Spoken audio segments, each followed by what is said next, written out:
البلاغ المبين. Assalamualaikum warahmatullahi wabarakatuh. Mayroon lang akong isang paalala na ito ay kadalasan na ginagawa ng mga iilan sa atin.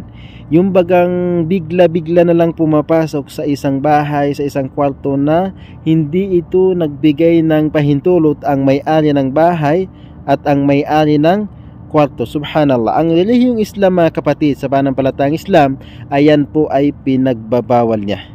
Kailangan po ay pahintulutan ka ng may-ari ng bahay, may-ari ng kwarto na ikaw ay pumasok. Ikaw ay hihingi ng 3 beses ng pahintulot. Yung baga kakatukin mo, magsasalam ka ng 3 beses at kapag binigyan ka ng pahintulot, ikaw ay papasok. Kapag hindi ka binigyan ng pahintulot, ikaw ay hindi papasok.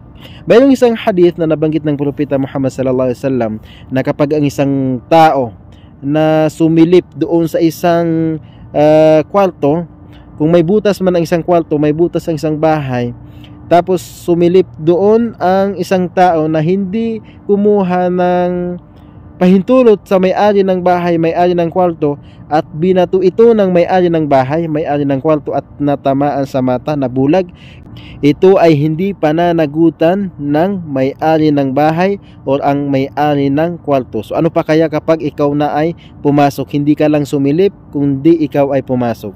Kaya magbago po, mga kapatid, sa pananampalatayang Islam. Assalamualaikum warahmatullahi wabarakatuh.